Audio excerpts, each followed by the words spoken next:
Hello everyone, welcome back to MontanaSports.com. It is our third edition of your Frontier Conference Coaches Show. Another great week of football at the college ranks in the NAIA inside Montana and out. And of course, we're going to start things off by talking about Montana Tech. The Ore Diggers, one of the top teams in the entire country, and caught off guard in their trip to MSU-Northern as the lights came out with a Tommy Wilson to Marvin Williams' 82-yard touchdown pass in the opening minute for a quick 6-0 lead. From there on, though, it was all Diggers as Quinn McQueary passed for nearly 400 yards, 4 touchdowns, ran for 2 more, and it's the running back from Harrison, Jed Fike, one more time going across the 200-yard mark. He had a pair of scores as well as the Diggers put up 70 points. It's a through three-quarter program record, 70-27 win. We caught up with their head coach, Chuck Morrell.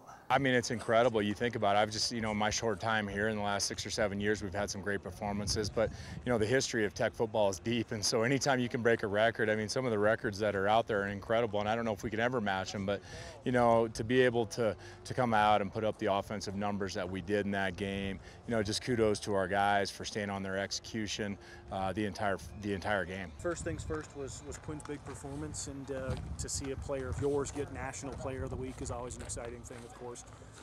Yeah, I mean, it's exciting for our guys on the team, and it's exciting for our entire offense. And, obviously thought he had an incredible game for playing 2.5 quarters and, just premier leadership the entire course of the game. And so, our guys really enjoy and embrace any awards that we can get on a national basis, because I think everybody feels like they had a part in making that happen. You and I chatted about Quinn the person a little bit, his background. Coaches, farmer ranchers. Right. People might not know that watching him play outside. Yeah, there's no doubt. I mean, obviously from his background, I mean, he had an opportunity to play for his dad in high school. His dad was a longtime high school coach, and their family is a rodeo ranch background, and that's just he's Montana to the bone, and that's what's really at the core fundamental of our team. We've got a lot of those guys that provide the backbone for us, and he loves life. He loves being out here every day, and he's got that toughness and that edge to him that I think that comes from his background. Oh yeah, my father has brought me a long ways, and my he's a coach, but so is my mom, and they both have had a big impact on my life and teaching me and instilling little things, just like hard work and just patience and willing to put in the time to make things happen. And I think that's just the biggest thing.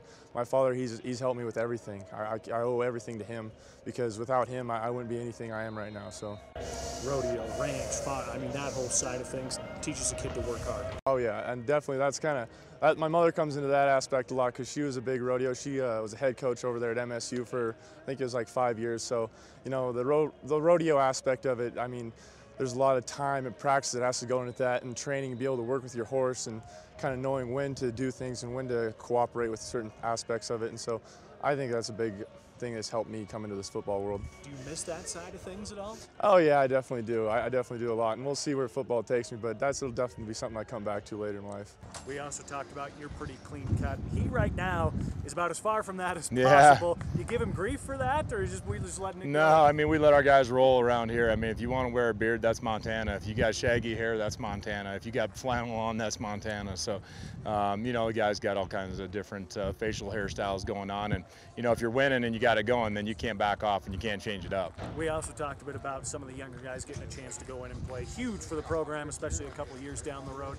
Touch base once again on a couple of those guys, and I know Justin May was one of them. Yeah, Justin May, I thought, obviously a redshirt freshman in our program, and, plays small-time 8-man football, and then the transition, and it's such a challenge for those guys. And then, already here in his second year in our program, was able to step out on the field, play a bunch, play a lot of special teams, play a lot of defense, and, that's going to bode well for us this season. It's going to bode well for us for the rest of our, for our future of those guys' careers in our program. And, Clay Dean's another one that was just incredible on special teams, young guy flying around, making a bunch of plays. And, it's fun in that environment where we can get that many guys out on the field. And then one thing in specific, you're looking at plenty of things this week, but that one thing in particular you want to see down at Herb Clint Field on Friday or Saturday. We got to be physical. I mean, there's no doubt about that. We got to be physical. We got to be able to run the ball, and we got to be able to defend the run. I mean, it really comes down to that. I think Rocky's playing really physical on both sides of the ball right now, so, that's going to be our challenge. Coming up next, we've got some history in Helena, but not the good kind for Carroll College. Rocky Mountain College's Jason Petrino marching his Battling Bears into Nelson Stadium for a big victory. We check out the Rock coming up next. But we, of course, want to remind you that you can find all your standings, updated Frontier Conference standings, right there at montanasports.com. Head over to the website, hover over that standings page under the Frontier for everything from Rocky, Tech, Carroll, Northern, Western, and we throw in the College of Idaho, Eastern Oregon, and Southern Oregon as well. 2000, that was the last time a Rocky Mountain College football team marched into Nelson Stadium in Helena and upset the Carroll College football team. Of course, Jason Petrino brought his Battle and Bears in this past Saturday, and after a 27-0 lead at halftime, it was all rock as they cruised to a 40-14 victory. History right there for Coach Petrino. Another big win. It's just good to win. You know, this league's so tough, and obviously Carroll College holds a special place to myself and my entire family. Mike Van Diest is an unbelievable person, unbelievable coach. Coach Hogan, Coach Hallett, there's some special people here. And, you know, it's an outstanding program. Obviously the NAI, the benchmark is to get what Carroll's done. We got ways to go, but it's just good to come here and get a win. You know, 2 years ago they had a chance. Carroll won on a Hail Mary. But it's just good to come here and put a game together. And we were able to move the ball offensively and then get some stops, some critical stops on defense. Why do you think you guys were able to move the ball so efficiently today? We had some things that we liked. Our guys were able to execute. We were able to get on some blocks. You know, our running backs ran hard. And then we were trying to get the ball to some of our playmakers out in the perimeter and make them make one-on-one tackles. We still didn't really, we had the one long deep ball, but you know, that's the part of the game where we got to improve on because teams are going to start loading the box. But I thought, obviously offensively, I wish we would have came out with a little more firepower to start the second half, but we went 2 series and then didn't get any points, didn't move the ball very well, but we were able to come back and then kind of put the nail in it where when Griff kicked that field goal at the end. Well, it just means you're 2-1. It means that you got a chance to win. You got a chance to understand that the work and effort that's been put in can lead to good things, and we just got to keep working, keep pushing, keep moving forward, and try to find ways to, you know, I said Tech's an unbelievable team, and it's going to be a tremendous challenge. And like I said, we'll enjoy this here for a little bit, but at the same time, we got to get back focused. That's what the Frontier is. It's just too damn competitive and too dang hard, and you don't get to enjoy them for very long. So a 2-0 conference start for the Rock. They host that Montana Tech team this Saturday in Billings down there at Herb Clint Field. It's a 1 o'clock kickoff. Carroll College's Mike Van Diest ready to right the ship with the Fighting Saints. They have another home game this week. Coming up next, we sit down with the 6-time NAIA National Championship winning coach to talk about MSU-Northern. And of course, we want to remind you to download the montanasports.com app for all your updated scores, highlights, and stories and standings from the Frontier Conference, the Big Sky Conference, high school athletes as well. Montana Sports. Search that one word on iPhone or Android for all the latest from under the Treasure State.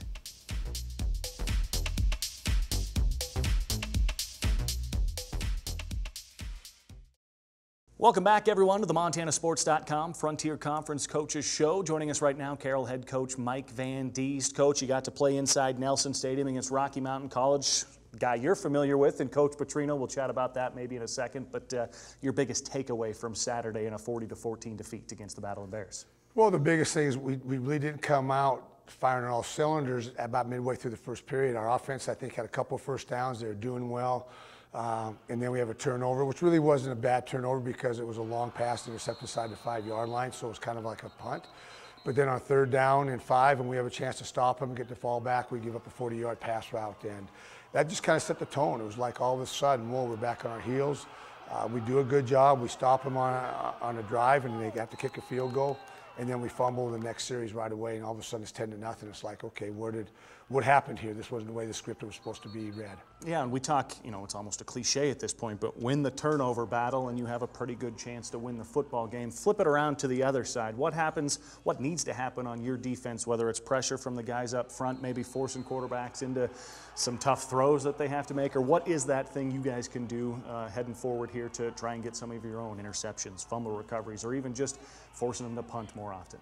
Well, yeah, that's the thing. I mean, there were 500 yards against us, and that's discouraging in our defense. But 200 yards, 210 yards came on 4 plays. And that was kind of our nemesis last year. You know, we played great at different times. There's some things you watch the guys do their job, and they're tackling as well. but then we give up a 40-yard pass, we give up a 50-yard pass, a 70-yard run, we give up a 60-yard run. And all of a sudden you look at the stats and it's like, whoa, that just takes it out of context. And you know, you don't want to just say, hey, we played good red zone defense on the field goals. You want to be able to force them to punt, as you said, and we didn't do enough of that. And we had a good punt return. Ryan Bollier had a great punt return early in the first half. But if you don't stop the team and get the ball back for your offense, you don't stand much of a chance. Take us inside the big plays. What is it specifically? I mean, fans see a long pass or they see a guy take off. What do you see when you go back and look at the tape of if this would have happened, that play doesn't happen? Well, the thing we talk about is it goes back to the New England Patriots win against Seattle a couple years ago in the Super Bowl. The guy makes a play on the goal line at the end of the game to win the game. He contested the play. The 2 long passes, we didn't contest it. We let the guy get inside leverage on us. The last one down the sideline, we're up and bump and run, and the guy just beats us on speed, and we got to know what the ability is. The long runs, we just didn't leverage it well. You know, guys are taking off the wrong shoulder, and they're supposed to have another guy inside to help them. We got to know as a defense where our help is. And it's not just 11 guys playing hard, because if you watch one of the long runs, we got 6 guys chasing it, 1 guy chases it down. But at the line of scrimmage, we got to play better, knowing where support is, where our help is. And everybody's just got to do their job instead of just going out and saying, well, I tried. That's not enough in college football. When you talk with Tanner Gustafson, the quarterback, of course, for Carroll College, what is he seeing now in his first full season as a starter? I know a lot was made of that last year. It's a completely different season. What is he seeing when he's lining up against these defenses and then chatting with you guys after the game about an underthrown or overthrown pass, those things? Well, I think when he sits down with Coach Hallett, they're going to sit down and say, okay, what were your reads? What were you looking at? Was this the guy that you wanted to throw to? Did you get to your second read? Sometimes there's a guy that's open and you're looking for somebody else because, yeah, Eric Dawson's, Connor Phones will be the big playmakers for this offense. But at the same time, I think Tanner understands what Nick wants. I think those 2 guys are joined at the hip. They've got a great relationship. Tanner's a great student of the game. He watches a lot of film. He's got a good relationship with his receivers. There's a couple of times we got pressured and he had to get out of the pocket. And anytime you give the quarterback time to throw the football, he's going to be a lot better and more accurate. Yeah, Tanner Gustafson, 15 of 28 for a touchdown, couple of interceptions. Let's go back to the defense. We talked about it last week. A couple of guys that fans should keep their eye on just because they're fun to watch. They're all over the ball. A couple of ball hawks in your defensive secondary. McBride Galt and Tucker Johnson. Some local guys that fans can get behind, and they stepped up again this weekend with some big games. Well, Tucker's been around for a long time. You know, this is his 3rd year as a starter. He was a starter 2 years ago as a sophomore in our dime and nickel package. McBride Galt started alongside Tucker last year as a sophomore for 10 games, and those 2 guys have picked up where they left off. They're very good. They're making plays. They come up, they run support. They're like having an extra linebacker back there. A lot of our defense is designed to spill the ball out to those guys because they are good. And the thing they need to do is continue to play well together. They communicate well. And hopefully some of that's going to rub off on the rest of the defense. They have the enthusiasm. They're very intense. And they want to do well. You know, they come to practice. They pay attention. McBride this year, I've seen just after a few games and certainly going through fall camp, he's more vocal. He's asking questions. He wants to know what's going on. And, you know, last year I think he listened to Tucker. He'd watch and learn. But this year he's asking questions of me. He's asking questions of his coaches. He's asking questions on the sidelines. He wants to know, and that's a great sign. What do you see out of those vocal leaders on the team in general? Who are those guys that need to be the ones that step up now and say, okay, we're going into our 3rd game this week. We need to make sure that all week of practice, not just on Saturday on game day, we're ready. We are asking you guys, the coaches, questions. Well, Master Chia and Tucker are certainly our captains. They're the guys I think that have to make players accountable. Sometimes it's coaches that you see maybe getting in a player's face or on the sidelines, but it doesn't come down to that all the time. It should be players that keep each other accountable, and that's, you know, whether it's in the locker room or it's in the weight room or wherever it's at. But there's a few other guys. I think David Anderson needs to be one of those types of leaders. He's a senior. He had a great success last year. He's a quiet leader, but within the linebacker core, I'd like to see him and Reese, you know, maybe take more charge of helping younger guys out, and I've talked to them about that. Those 2 guys spend a lot of time together watching film, but I'd like to see him bring in, you know, Chase Bowen. I'd like to see him bring in Craig Kine and, you know, Parker Bernhout, and watch film together and impart some of the knowledge that they have when they were younger players to say, hey, this is how you got to see things. These are the things you need to look for during the course of the week. Here you go, your updated Frontier Conference standings after a few weeks in. Most of these teams with only 2 games under their belt, including Montana Tech and Southern Oregon, each 2-0 now in Frontier Conference play, as are the Battling Bears of Rocky Mountain College, 2-1 overall. That opening season loss at Dickinson State. Next up at 1-1, Eastern Oregon, Montana Western. After the Mounties got past the Bulldogs 27-24 on Sunday, Kai Quinn with a couple of late touchdowns to lead EOU to that victory. Montana Western now 1-2 overall as they lost to Weber State, and Carroll Northern College of Idaho all 0-2. The COI is 0-3 as they lost to Northern Colorado in a non-conference game against the FCS. On the scoreboard this week, Montana Tech, Rocky Mountain College. Can the Battling Bears pick up 2 big wins in a row? 1 o'clock kickoff in the Magic City, and then another great one between Southern Oregon and Montana Western. Plenty on the line in the standings right here. 1 o'clock kickoff in Dillon. Again, we told you about MSU-Northern Carroll College. Somebody walks out with their first win of the season, as well as their first conference win. That's a 1 o'clock kickoff at Nelson Stadium.